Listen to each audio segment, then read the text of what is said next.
This is for all the writers out there and all the actors who are striking to change Hollywood, which is absolutely necessary because the system is entirely broken. I absolutely believe in what you're doing, and it's going to be a brand new day for artists everywhere in the world once you succeed. But I also really believe in AI, and I know that that is contradictory, or at least it sounds like it is, so hear me out. And at very least, at the end of this video, it ends in a really radical manifesto that might be worth a laugh anyway. Here's how it's hit. AI, until it magically wakes up, has no taste. It has no ability to know whether it's doing anything good or bad or funny or sad or exciting or well-written. It just puts out random stuff. And because of that, it can only ever be a tool, and a tool is only as good as the person who is using it. Even if an AI wrote something randomly as good as Chinatown, if the person who's using it, their favorite film is Baby Geniuses, they are not going to recognize that it's of any use at all. They're going to hit refresh, and that script, as good as Chinatown, will just disappear because they don't know the difference.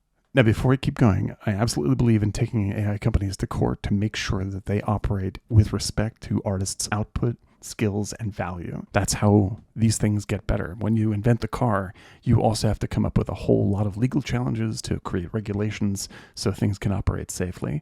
Yeah, it's a big Wild West fiasco at the moment. I totally agree. But ultimately, if we keep focusing on it and keep suing the hell out of them, they will have to start to compensate people and work ethically. That's what Adobe's already done with their generative AI tool. So keep the pressure on, absolutely. But uninventing AI isn't going to happen. So it's our responsibility as artists to engage it, have a say in how it's made, and set examples of positive use. And the first step in that is to admit that we, the user, have complete control over the output.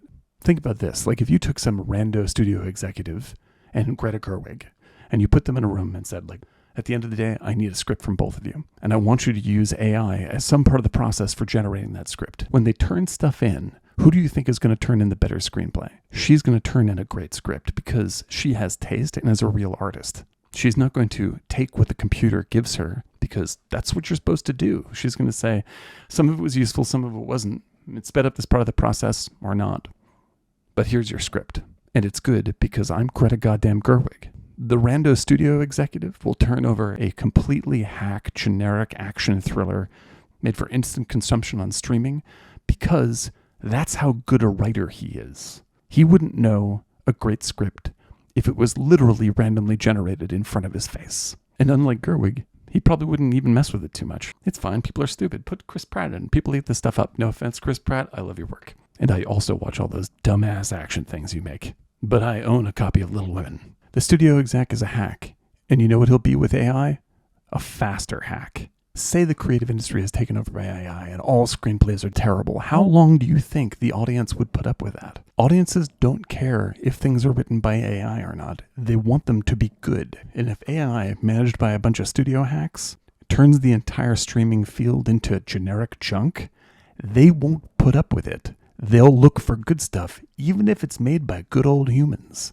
So what we have to do is start having more faith in the audience's judgment that they would not allow this to happen. They will look for good stuff over junk. That said, we also love junk. I love junk. Most of streamers' catalogs are junk. Dumb cheeseball procedurals, cruddy repetitive reality shows with really hot-looking people, serial killer documentaries by the bucketful. And I watch this junk. And so do you. You get home from a hard day's work. Are you going to pop in Schindler's List or Is It Cake? Is It Cake? 5 episodes in a row, out like a light. I watched tons of NCIS. It's fun, and that's good. The fact that it's low lift on my end is part of why I watch it. But this is the stuff that will be taken over by AI the fastest. And by that, I mean that hack producer can use AI to jam through this material very quickly. He will take your job. Don't give him the job. Use the tool like he would to work as fast as he would. Because then, toe to toe, you're better than he is. Use it as a tool to speed up your process. Don't let him take your job simply because he knows the program. I mainly work in visual effects for the past 15 years, an industry that needs unionizing if ever there was one. And I'm good friends with an incredibly talented animator who is in his 60 plus years right now. He started out working on things like The Empire Strikes Back with Phil Tippett, one of the great animators of all time. And when Jurassic Park hit, and suddenly everyone was like, we have to change to CG, almost all of his friends that he had worked with for a decade plus were now out of work because they didn't learn the program. He did.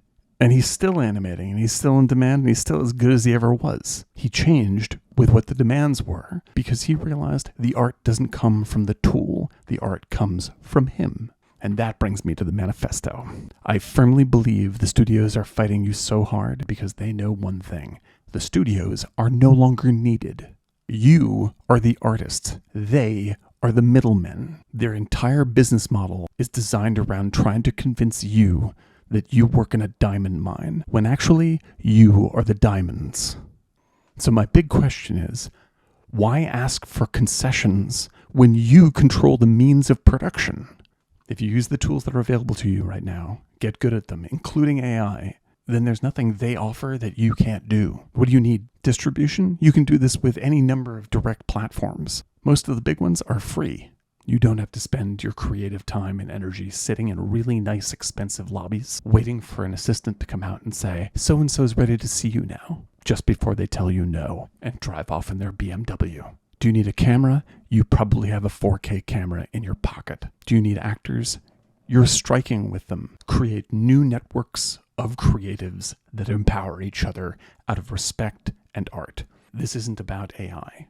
Don't let them threaten you with something you can control yourself. The real useless anti-art machine that needs to be unplugged is the studios. Stay strong, keep striking, break the system.